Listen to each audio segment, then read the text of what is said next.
Sometimes people ask, how do you know God's real? And I can honestly say, how do I know God's real? Well, if you knew the feeling that I have, then you would understand. I've seen God hold my hand. I've seen God lead me through difficult situations. I've seen God open doors that previously were closed. I've seen God heal the sick. Friends.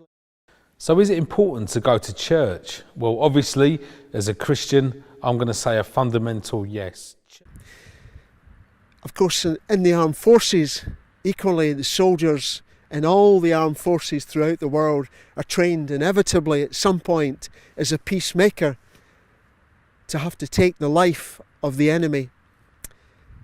Often soldiers have said, Padre Chris, what about when I have to shoot someone?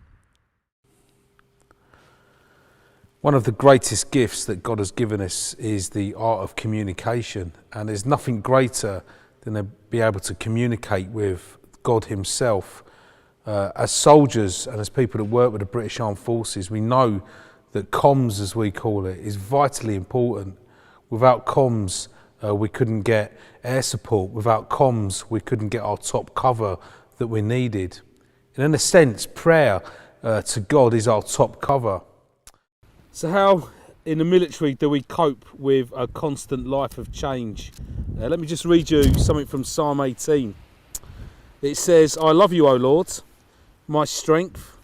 The Lord is my rock and my fortress and my deliverer. My God, my rock, in whom I take refuge.